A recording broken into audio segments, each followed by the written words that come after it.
শ্ৰী সাৰংগদীপ বুঢ়াগোহাঁই,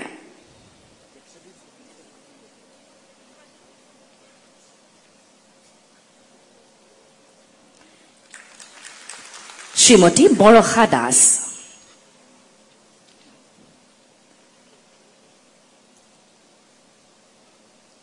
এতিয়া আমি আগবঢ়াম অসম বিদ্যুৎ সংবহন নিগম লিমিটেডৰ নিযুক্তি পত্ৰ শ্ৰী পলান নাথ। তেখেতৰ পিছতে আগুৱাই আহিব ছায়েদা নাহিদ ফাহিম ইমদাদ আৰু শ্ৰী প্ৰাণজিৎ কলিতা। এয়া শ্ৰী পলান নাথ,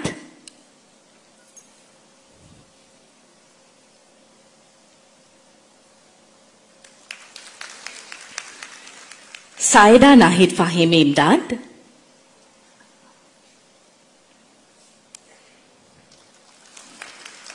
শ্ৰী প্ৰাণজিৎ কলিতা। শক্তি বিভাগৰ পাছতে এতিয়া আমি আনুষ্ঠানিকভাৱে আগবঢ়াব লৈছো 7 গৰাকী প্ৰাৰ্থীক শিক্ষা বিভাগৰ নিযুক্তি পত্ৰ। কাৰিকৰী শিক্ষা সঞ্চালকালয়ত নিযুক্তি লাভ কৰা শ্ৰী আকাশ প্ৰতিম বৰা,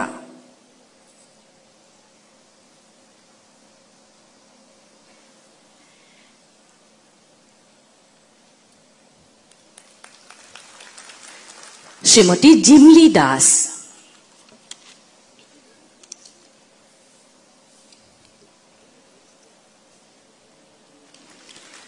এতিয়া উচ্চ শিক্ষা সঞ্চালকালয়ত নিযুক্তি লাভ কৰা শ্ৰীমতী চুনচুনী বৰা,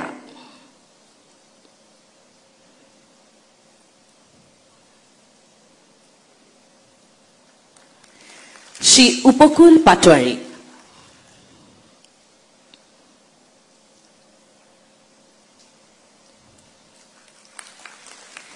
প্ৰাথমিক শিক্ষা সঞ্চালকালয়ত নিযুক্তি লাভ কৰা শ্ৰীমতী বন্দিতা কছাৰী,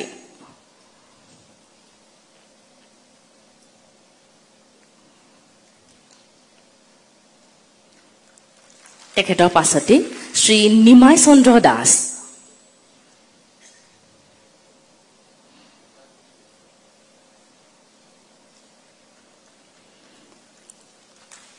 আৰু অসম শিক্ষা সেৱা বিষয়া ৰূপত নিযুক্তি লাভ কৰা শ্ৰী আদিত কুমাৰ শৰ্মা।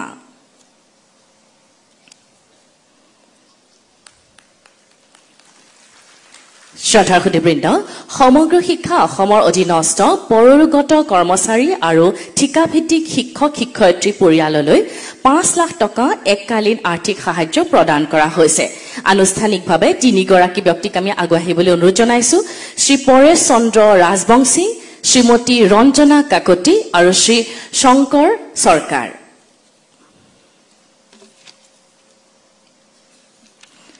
শ্ৰী পৰেশ চন্দ্ৰ ৰাজবংশী,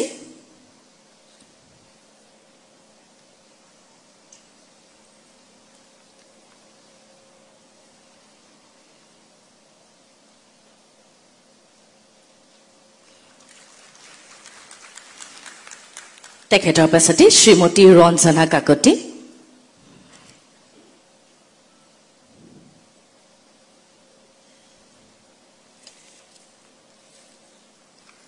আৰু শ্ৰী শংকৰ চৰকাৰ।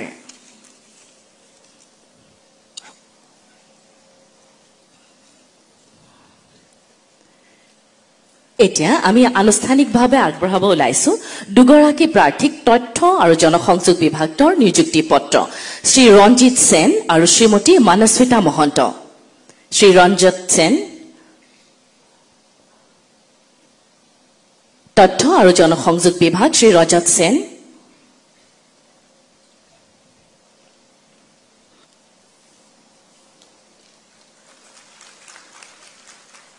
শ্ৰীমতী মানস্মিতা মহন্ত।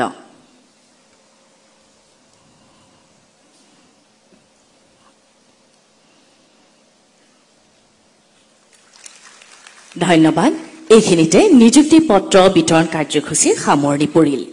আজি নৱ নিযুক্তি লাভ কৰা প্ৰত্যেকগৰাকী প্ৰাৰ্থীৰ হৈ আমি এজাউৰি হাতচাপৰিৰে মাননীয় মুখ্যমন্ত্ৰী মহোদয়লৈ অশেষ কৃতজ্ঞতা আৰু ধন্যবাদ জ্ঞাপন কৰিছো। এতিয়া মই বিনম্ৰতাৰে অনুৰোধ জনাইছো অসমৰ মাননীয় মুখ্যমন্ত্ৰী ডক্টৰ হিমন্ত বিশ্ব শৰ্মা মহোদয়ক আজিৰ এই বিশেষ সভাখনি সম্বোধন কৰিবলৈ।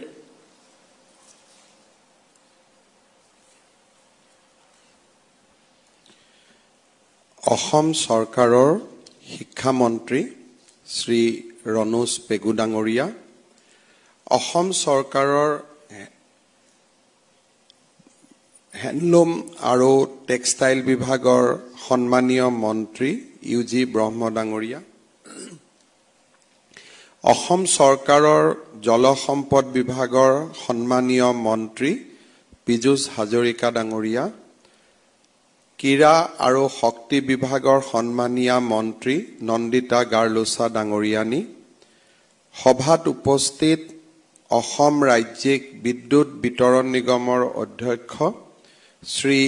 ছয়উদ্দিন আব্বাসী ডাঙৰীয়া, শক্তি বিভাগৰ প্ৰধান সচিব শ্ৰী দ্বিবেদী ডাঙৰীয়া, অসম ৰাজ্যিক শক্তি বিতৰণ লিমিটেডৰ পৰিচালন সঞ্চালক ৰাকেশ কুমাৰ ডাঙৰীয়া,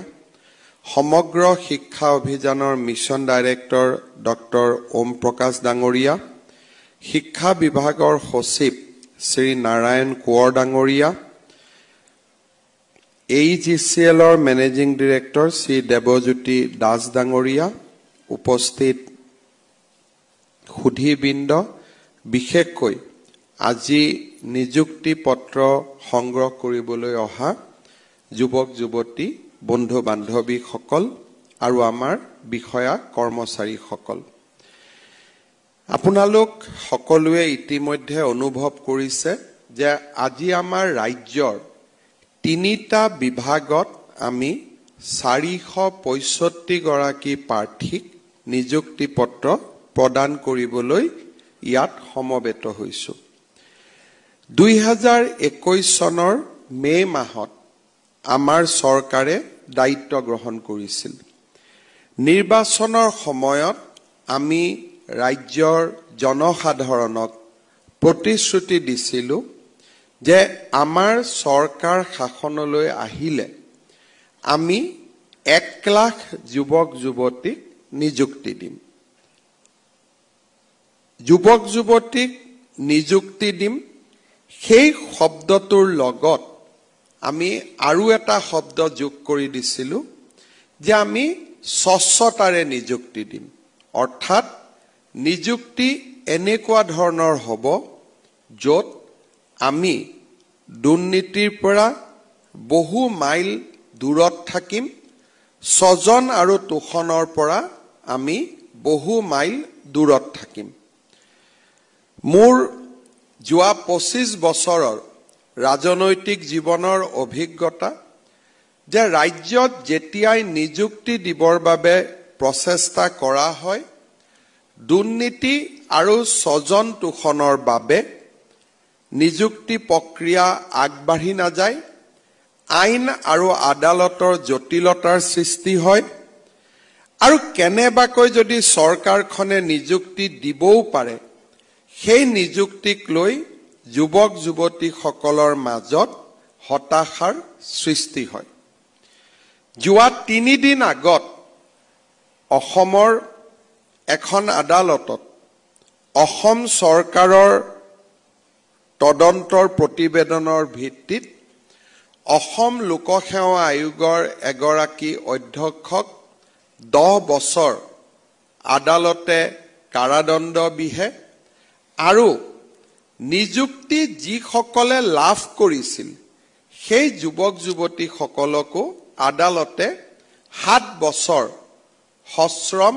কাৰাদণ্ড শাস্তি ঘোষণা কৰে। অৰ্থাৎ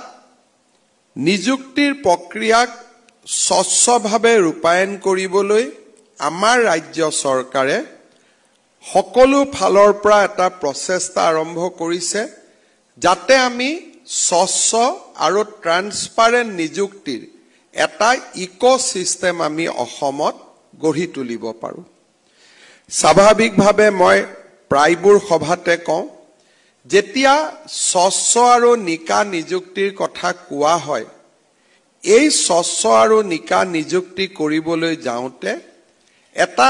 পলিটিকেল কষ্ট তাৰ লগত ইনভলভ হৈ থাকে। যেনেকে আজি আমি যি নিযুক্তি দিছোঁ,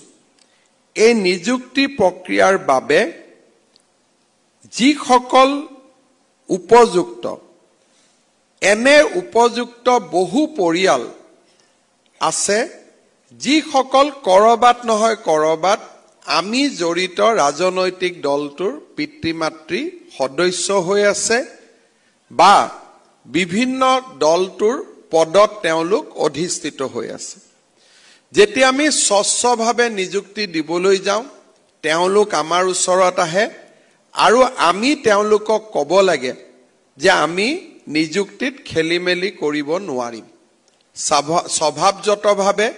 তেওঁলোক আমাৰ ওচৰত খং খাই ক্ৰোধিত হয় আৰু স্বাভাৱিকভাৱে আমাৰ ৰাজনৈতিক জীৱনত তাৰ এটা ডাঙৰ কষ্ট আমি নিৰ্বাচনৰ সময়ত দিবলগীয়া হয়। ঠিক তেনেদৰে যিসকল বিষয়া বা মন্ত্ৰী বিধায়কৰ সম্পৰ্কীয় ল'ৰা ছোৱালীও এই কম্পিটিটিভ পৰীক্ষাবিলাকত অৱতীৰ্ণ হয় তেওঁলোকক যেতিয়া আমি ক'ব লাগে যে তোমালোকক আমি সহায় কৰিব নোৱাৰো, মন্ত্ৰিত্বৰ দায়িত্ব এৰাৰ পিছতো এটা পৰিয়ালৰ লগত এটা পৰিয়ালৰ সম্পৰ্ক এনেকে বেয়া হৈ যায় যে ভৱিষ্যতৰ দিনত পৰিয়ালৰ বিয়া বাৰুটো খোৱাও এক প্ৰকাৰ অসম্ভৱ হৈ পৰে। যেতিয়া পৰিয়ালৰ বিয়া বাৰু খাব যোৱা হয় আৰু যেতিয়া মোৰ লগত মই মন্ত্ৰী নহওঁ তেতিয়া তেওঁলোকে কয় যে তুমি পাৱাৰত থাকোতে কিন্তু তোমাৰ মামাৰ ল'ৰাজনক চাকৰিটো কৰি নিদিলা, তোমাৰ ভতিজাটোক চাকৰিটো কৰি নিদিলা। আৰু সেই সময়ত তলমূৰ কৰি সেই অনুষ্ঠানটোৰ পৰা আঁতৰি অহাৰ বাদে আমাৰ হাতত আন বিকল্প নাথাকে। অৰ্থাৎ একোটা স্বচ্ছ নিযুক্তিৰ বাবে পলিটিকেল কষ্ট আৰু ব্যক্তিগত ক্ষতি দুইটাৰ যিকোনো চৰকাৰে সন্মুখীন হ'ব লাগে। সেইকাৰণে চৰকাৰসমূহে দুটা সহজ ৰাস্তা হাতত লয় যে আমি নিযুক্তি নিদিওঁ আৰু নিযুক্তি দিলেও আমাৰ নিজৰ মানুহখিনিক আমি চাকৰি দিম, পিছত যাতে আমি ৰাজনৈতিকভাৱেও সমৰ্থন পাব পাৰো বা ব্যক্তিগতভাৱেও যাতে আমাৰ পৰিয়ালত আমাৰ প্ৰতিষ্ঠা চলি থাকিব পাৰে। 2021 চনত আমাৰ চৰকাৰ অহাৰ পিছত আমি সিদ্ধান্ত লৈছিলো যে আমি যিয়ে পলিটিকেল কষ্ট দিব নালাগক কিয় বা আমি আমাৰ নিজৰ নিকটতম আত্মীয়সকলৰ সন্মুখত যিয়ে সমস্যাৰ সন্মুখীন হ'ব নালাগে কিয় আমি অসমত স্বচ্ছ নিযুক্তিৰ এটা নতুন বাতাবৰণ সৃষ্টি কৰিম। আজি মই অত্যন্ত আনন্দিত যে ৯৭,৫০৫ গৰাকী ব্যক্তিক এই মুহূৰ্তলৈকে আমি অসম চৰকাৰত চৰকাৰী চাকৰি দিব পাৰিলো। 2021 চনত ৪,৭৭৯ গৰাকী, 2022 চনত ৩৫,১৩০ গৰাকী, 2023 বৰ্ষত ৫৫,৫৯০ গৰাকী আৰু এই বছৰত এতিয়ালৈকে ২০০৩ গৰাকী। অৰ্থাৎ আজিলৈকে আমি ৯৭,৫০৫টা নিযুক্তি আমি খুব স্বচ্ছতাৰে সৈতে দিবলৈ সক্ষম হলো। আজি আমি এই স্বচ্ছতাৰ ইতিহাসক আৰু এখোপ আগুৱাই লৈ গৈ আমি নতুনকৈ ৪৬৫ গৰাকী প্ৰাৰ্থীক আমি নিযুক্তি পত্ৰ প্ৰদান কৰিবলৈ ইয়াত সমবেত হৈছো। ইয়াৰ ভিতৰত আমাৰ APDCLত ২২০ গৰাকী কনিষ্ঠ প্ৰবন্ধক আৰু AEGCLত ৮৬ গৰাকী কনিষ্ঠ প্ৰবন্ধকে আদি কৰি ৩০৬ গৰাকী কনিষ্ঠ প্ৰবন্ধকক আজি আমি নিযুক্তি পত্ৰ প্ৰদান কৰিছো। ৰাজ্যৰ ইঞ্জিনিয়াৰিং কলেজত আজি আমি ৫৯ গৰাকী প্ৰাৰ্থীক নিযুক্তি দিছো। আজি ৰাতিপুৱাও আদালতত এই নিযুক্তিক স্থগিত কৰিবৰ বাবে আবেদন দিয়া হৈছিল, কিন্তু স্বচ্ছতাৰ আমি কতো কম্প্ৰমাইজ নকৰা কাৰণে আমাৰ বিৰুদ্ধে আদালতে ৰায়দান নিদিয়াৰ ফলতে আজি আমি সেই 59 গৰাকী প্ৰাৰ্থীকো আমি ইয়াতে নিযুক্তি দিব পাৰিছো সহকাৰী অধ্যাপক পদত 58 গৰাকী প্ৰাথমিক শিক্ষা সঞ্চালকতো প্ৰায় 23 গৰাকী বিদ্যালয় শিক্ষা বিভাগত 9 গৰাকী এই ধৰণে আমি 149 গৰাকী প্ৰাৰ্থীক শিক্ষা বিভাগত নিযুক্তি দিছো তথ্য আৰু জনসংযোগ বিভাগতো 4 গৰাকীক আমি সিনিয়ৰ ইনফৰমেশন অফিচাৰ 6 গৰাকীক জুনিয়ৰ ইনফৰমেশন অফিচাৰ আমি 10 গৰাকীক প্ৰাৰ্থীক আমি নিযুক্তি দিছো 2011 চনৰ পৰা অসমত অভিযান্ত্ৰিক মহাবিদ্যালয় আৰু পলিটেকনিকত নিযুক্তি হোৱা নাছিল আজি আমি লাহে লাহে এই গোচৰসমূহ আমাৰ পক্ষত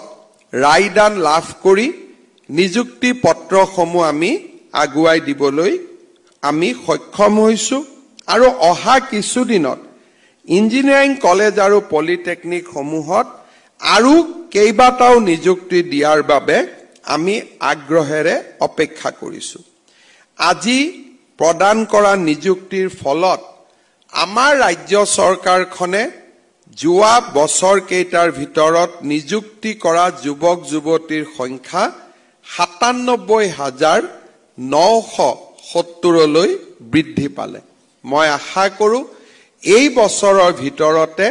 আমি 1 লাখৰ সংখ্যা স্পৰ্শ কৰিম আৰু অহা বছৰত আৰু 50,000 নতুন যুৱক যুৱতীক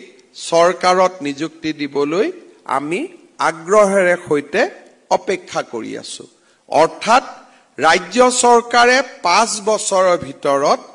1.5 লাখ নিযুক্তিৰ লক্ষ্যৰে আগবাঢ়িছে অসমত যোৱা 75 বছৰত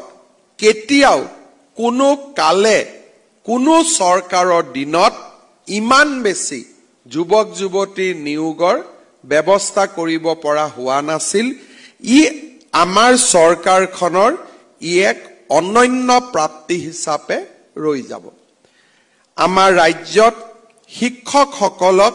আমি দুই ধৰণে নিযুক্তি কৰো এটা চৰকাৰত আমি পোনপটীয়াকৈ নিযুক্তি কৰো আনহাতে টেট উত্তীৰ্ণ সকলৰ মাজত বহুজনক আমি ঠিকাভিত্তিক শিক্ষক হিচাপে নিযুক্তি কৰো যেতিয়া নিয়মীয়া কৰ্মচাৰী এজনে চৰকাৰী চাকৰি কৰে তেওঁলোকৰ পৰিয়ালত যদি কৰ্মচাৰীজন নিহত হয় আমি নিহত কৰ্মচাৰীজনৰ পৰিয়ালটোক আজীবন দৰমহা আৰু পেনশন পোৱাৰ ব্যৱস্থা কৰি দিও যাতে পৰিয়ালটোৱে কোনো এটা দিনতো এই কৰ্মচাৰীজনৰ অভাৱ আৰ্থিকভাৱে অনুভৱ কৰিবলগীয়া নহয় সৰ্বশিক্ষা অভিযানত তেনে ব্যৱস্থা নাই আৰু সেয়েহে যোৱা বছৰত কৰ্মৰত অৱস্থাত নিহত হোৱা 103 গৰাকী পৰলোকগত কৰ্মচাৰী আৰু শিক্ষক শিক্ষয়িত্ৰীৰ পৰিয়ালক আজি আমি 5 লাখ টকাকৈ এককালীন সাহায্য আগবঢ়াইছো ইয়াৰ লগে লগে আমাৰ চৰকাৰে এই বছৰ এটা নতুন পদক্ষেপ লৈছে যে সৰ্বশিক্ষা অভিযানত ঠিকাভিত্তিক শিক্ষক ৰূপে কাম কৰা আটাইকেইজন শিক্ষকক 35,000 শিক্ষকত অসম চৰকাৰত নিয়মীয়াকৰণ অৰ্থাৎ অসম চৰকাৰৰ ৰেগুলাৰ কৰ্মচাৰী হিচাপে আমি নিযুক্তিৰ বাবে প্ৰক্ৰিয়া আগুৱাই লৈ গৈছো এই 35,000 শিক্ষক শিক্ষয়িত্ৰীৰ চাকৰি আমি যেতিয়া নিয়মীয়া কৰিম ভৱিষ্যতে ভগৱানে নকৰক তেওঁলোকৰ পৰিয়ালত এনে ধৰণৰ দুৰ্যোগ আহি পৰিলে তেওঁলোকে তেওঁলোকৰ চাকৰি থকা ৰেচিডিউৰি চাকৰি থকা কালছোৱাত পূৰ্ণ দৰমহা পাব আৰু ৰিটায়াৰমেন্টৰ পিছতো অৰ্থাৎ যদি কৰ্মচাৰীজন জীয়াই থাকিলহেতেন তেওঁৰ যিটো ৰিটায়াৰমেন্ট হ'ব সেই ৰিটায়াৰমেন্টৰ পিছতো যদিও কৰ্মচাৰীজন আমাৰ মাজত নাই তেওঁ পেনশনো পাই থাকিব আমাৰ এই ধৰণৰ ব্যৱস্থা অসমত আমি বৰ্তমান ৰূপায়ণ কৰি আছো মই ভাবো যে এই বছৰৰ পিছত সৰ্বশিক্ষা অভিযানত ঠিকা ভিত্তিক শিক্ষক নোহোৱা হ'ব আৰু পৰিয়ালটোৱে এটা সামাজিক সুৰক্ষা বা সোশিয়েল সিকিউৰিটি লাভ কৰিবলৈ সক্ষম হ'ব আজি দিনটোত মই পুনৰ এবাৰ 103 গৰাকী পৰলোকগত কৰ্মচাৰী শিক্ষক শিক্ষয়িত্ৰীৰ পৰিয়াললৈ সমবেদনা জ্ঞাপন কৰিছো আৰু বিদেহী আত্মাৰ সদ্গতি আকৌ এবাৰ কামনা কৰিছো শেষত মই দুটা সৰু কথাৰে সামৰণি মাৰিছো যিকোনো এখন ৰাজ্য যদি আগবাঢ়িব লাগে এই সমস্ত বিকাশৰ প্ৰক্ৰিয়াটোত আটাইতকৈ গুৰুত্বপূৰ্ণ দায়িত্ব বহন কৰে বিষয়া কৰ্মচাৰী অধ্যাপক অধ্যাপিকা শিক্ষক শিক্ষয়িত্ৰী আৰু কৰ্মচাৰীসকলে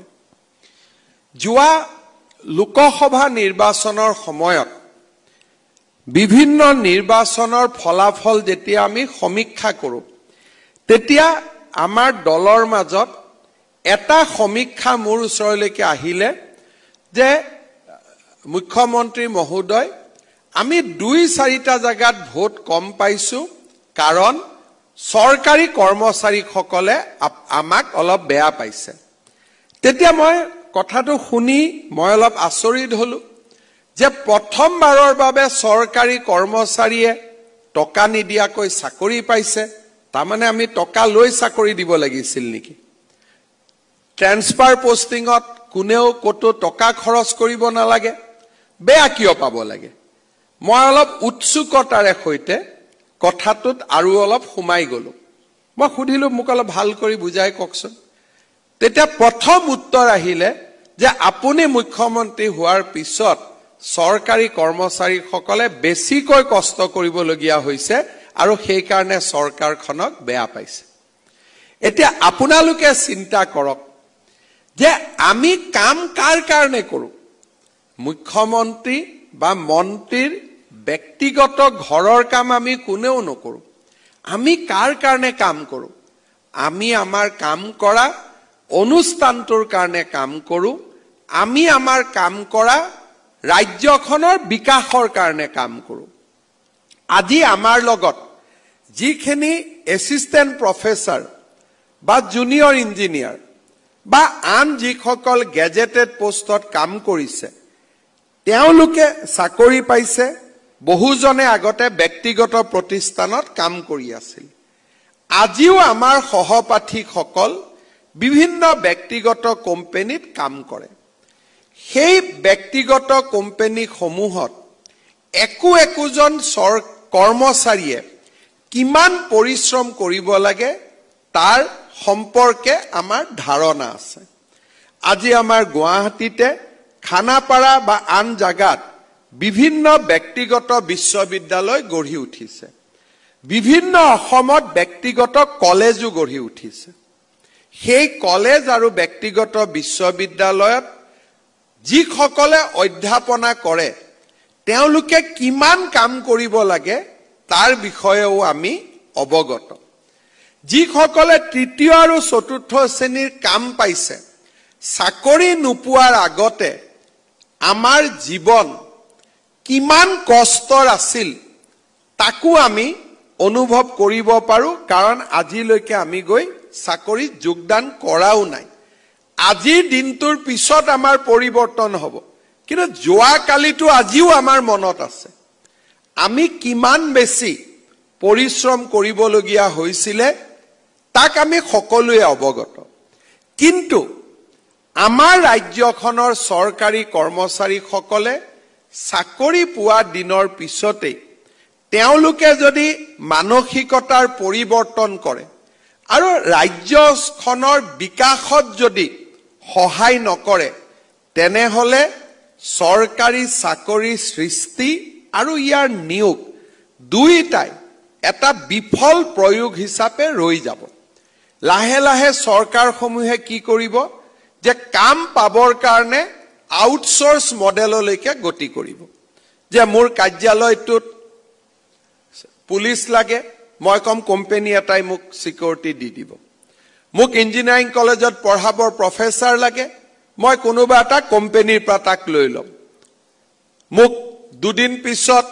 মোক third grade fourth grade employee লাগে মই কোনোবা এটা সংস্থাৰ কম যে মোক third grade fourth grade employee কেজন পঠাই দিব আৰু দৰমহা তেওঁলোকে কিমান দিব মিনিমাম ওয়েজ অৰ্থাৎ এজন চতুৰ্থ শ্ৰেণীৰ কৰ্মচাৰীক তেওঁলোকে 12,000 টকা দিব যিটো আন কোম্পানী সমূহত পাব পাৰে মই এটাই কথা আজিলৈকে মই সমাধান কৰিব পৰা নাই যে আমি বেছি ভাল ব্যৱস্থা পোৱাৰ পিছত আমাৰ কাম কৰাৰ শক্তিটো কমি কিয় যায় যেতিয়া আমাৰ কম ব্যৱস্থা আছিল তেতিয়া মোক যতেই চাকৰি দিয়ক মই তাতেই চাকৰি কৰিম যেতিয়া মোৰ কম ব্যৱস্থা আছিল তেতিয়া মোৰ লৰা ছোৱালীৰো সমস্যা নাছিল যেতিয়া মোৰ হাতত চাকৰি নাছিল মই কেৰেলা বেংগালুৰুত গৈও কাম কৰাত মোৰ আপত্তি নাছিল কিন্তু চৰকাৰী চাকৰিটো পালে প্ৰথমতে মোক ঘৰৰ কাষলৈ আনিব লাগিব আৰু ঘৰৰ কাষত অনাৰ পিছত পাৰিলে এবাৰ অফিসটোত গৈ ভুমুকি মাৰি আহাৰ পিছতে মোক দৰমহা দিব লাগিব এই যেটো প্ৰক্ৰিয়া এই প্ৰক্ৰিয়াটোৱে আমাক কতো কেতিয়াও আগুৱাই লৈ যাব নোৱাৰে আমাৰ জীৱনত একোটা সুবিধা জনসাধাৰণক কাম কৰাৰ বাবে বাৰে বাৰে নাহে ময়ো বিশ্বাস কৰো যে ৰাইজক সেৱা কৰাৰ অপূৰ্ব সুযোগ আমি বাৰে বাৰে লাভ নকৰো আমাৰ জীৱন যিমান দীঘলীয়া হওক প্ৰতিটো দিন মই অসমৰ মুখ্যমন্ত্ৰী হৈ নাথাকো কিন্তু যিমান দিনলৈ মই অসমৰ মুখ্যমন্ত্ৰী হৈ থাকিব লাগিব ৰাজ্যৰ বিকাশৰ বাবে মই কাম কৰিব লাগিব আৰু যেতিয়াই মই কৰবাত কম্প্ৰমাইজ কৰিম তেতিয়াই মই মোৰ দায়িত্বৰ প্ৰতি অৱহেলা কৰা হ'ব যেতিয়া আলোচনা হৈছিল তেতিয়া মই আমাৰ কাৰ্যকৰ্তাসকলক মই উপদেশ দিছিলো যে যি কেজন চৰকাৰী কৰ্মচাৰীয়ে কলে যে বহুত বেছি কাম কৰিবলগীয়া হোৱা কাৰণে আমি চৰকাৰখনক ভোট দিয়া নাই মই আমাৰ কাৰ্যকৰ্তাজনক পৰামৰ্শ দিলো যে আপোনালোকে মোৰ পৰা 10খন গামোচা লৈ গৈ সেই কৰ্মচাৰী কেজনক গামোচাখন পিন্ধাই দিব দি কব যে অহা বাৰৰ পৰা আৰু 2 ঘণ্টাকৈ বেছি কাম কৰিব লাগিব আমাক ভোটৰ প্ৰয়োজন নাই ৰাজ্যৰ বিকাশ আমাৰ লক্ষ্য ভোট আহিব ভোট যাব ক্ষমতা আহিব কিন্তু ৰাজ্যৰ সৰ্বাঙ্গীন বিকাশৰ লগত আমি কেতিয়াও কতো কম্প্ৰমাইজ নকৰো আজি আপোনালোকে অসম চৰকাৰলৈ আহিছে যোৱা 3 বছৰত দুৰ্নীতিৰ বিৰুদ্ধে আমি কি ধৰণে সংগ্ৰাম কৰিছো প্ৰতিটো দিনেই আপোনালোকে টিভিত দেখিছে আৰু আমি এটা জিৰো সহনশীল শূন্য সহনশীল নীতিলৈ আমি আগবাঢ়িছো মই বিশ্বাস কৰো যে আমাৰ চৰকাৰৰ দিনত আৰু আগতো চৰকাৰী চাকৰি পোৱা প্ৰতিজন অসমক ভাল পোৱা যুৱক যুৱতীয়ে অসমৰ সৰ্বাঙ্গীন বিকাশৰ বাবে কাম কৰিব আমাৰ ৰাজ্যখনক ভাৰতৰ ভিতৰতে এখন শক্তিশালী ৰাজ্য হিচাপে আমি নিৰ্মাণ কৰিব লাগিব আজিৰ দিনটোত ইউনেস্কোই চৰাইদেউ মৈদামক বিশ্ব ঐতিহ্য ক্ষেত্ৰৰ স্বীকৃতি দিছে এই স্বীকৃতিৰ আঁৰত আমাৰ চৰকাৰী কৰ্মচাৰীসকলে যোৱা 2 বছৰে কৰা নীৰৱ সাধনা ইয়াত সমাহিত হৈ আছে তেখেতসকলৰ সাধনাৰ বাবে আমি আন্তঃৰাষ্ট্ৰীয় পৰ্যায়ত সমকক্ষ হ'ব পৰা দছিয়াৰ নিৰ্মাণকে ধৰি তেওঁলোকৰ প্ৰতিটো অনুসন্ধানকাৰী সংস্থাৰ মানদণ্ডত আমি উত্তীৰ্ণ হ'ব পাৰিছিলো চৰাইদেউ মৈদাম আজি সৃষ্টি হোৱা ঐতিহ্য নহয় 47 চনৰ পৰাই চৰাইদেউ মৈদাম আছে তাৰ আগৰ পৰা আছে 600 বছৰৰ পৰা আছে 47 চনৰ পিছত কোনোবা এখন চৰকাৰে ইয়াক বিশ্ব ঐতিহ্য ক্ষেত্ৰলৈ লৈ যাব পাৰিলহেঁতেন কিন্তু কৰ্ম সংস্কৃতিৰে পৰিপূৰ্ণ এখন ৰাজ্যতহে অসাধাৰণ কাম ৰাজ্যৰ চৰকাৰে কৰিবলৈ সক্ষম হয় যোৱা 3 বছৰত আমাৰ ৰাজ্যখনলৈ ঘূৰি অহা কৰ্ম সংস্কৃতিৰ এক উজ্জ্বল নিদৰ্শন হ'ল আজি বিশ্ব ঐতিহ্য ক্ষেত্ৰৰ স্বীকৃতি যিসকলে শক্তি বিভাগত চাকৰি কৰিব 3 বছৰ আগলৈকে আমাৰ ৰাজ্যৰ 3টা পাৱাৰ ইউটিলিটি চৰকাৰৰ ওপৰত তেওঁলোক এক প্ৰকাৰ ডিপেন্ডেন্ট হৈ আছিল আমাৰ ৰাজ্যত ঔষধ আৰু স্কুলৰ ছাত্ৰ ছাত্ৰীসকলৰ বাবে ৰখা টকা আমি পাৱাৰ কোম্পানী সমূহক দি দিবলগীয়া হৈছিল যাতে তেওঁলোকে বিদ্যুৎ কিনিব পাৰে তেওঁলোকৰ কৰ্মচাৰীক টকা দিব পাৰে দৰমহা দিব পাৰে যোৱা 3টা বছৰত আমাৰ প্ৰচেষ্টাত আজি 3টা পাৱাৰ কোম্পানী লাহে লাহে একোটা প্ৰফিট আৰ্নিং কোম্পানীৰ দিশলৈ গতি কৰিছে আজি আমাৰ প্ৰত্যেকটো পাৱাৰ কোম্পানীয়ে নিজৰ ভৰিৰ ওপৰত নিজে থিয় দিবলৈ সক্ষম হৈছে আজি আমাৰ এপিডিসিএল এইজিসিএল গোটেই কেইটা এই 3টা company one of the best power company in the nation হিচাপে স্বীকৃতি পাইছে যোৱা পৰহি মই আমাৰ দেশৰ শক্তি মন্ত্ৰী মনোহৰ লাল খাট্টাৰ ডাঙৰীয়া সাক্ষাৎ কৰিছিলো তাত ভাৰত চৰকাৰৰ পাৱাৰ সেক্ৰেটাৰী শক্তি সচিব সেই সভাত উপস্থিত আছিল মই কেইটামান মোৰ অনুৰোধ ৰাখিছিলো পাৱাৰ সেক্ৰেটাৰী এটাই উত্তৰ দিছিল যে sir Assam is my best state Assam মোৰ শ্ৰেষ্ঠ ৰাজ্য গতিকে আপোনাৰ কামখিনি কৰাৰ বাবে মই সৰ্বতো প্ৰকাৰৰ চেষ্টা কৰিম এনেকুৱা কমপ্লিমেন্ট ভাৰত চৰকাৰৰ পৰা আমাৰ ৰাজ্যই আগত কেতিয়াও পোৱা নাছিল আজি শিক্ষা আৰু স্বাস্থ্য খণ্ডত যোৱা কেইদিনমান আগতে প্ৰকাশিত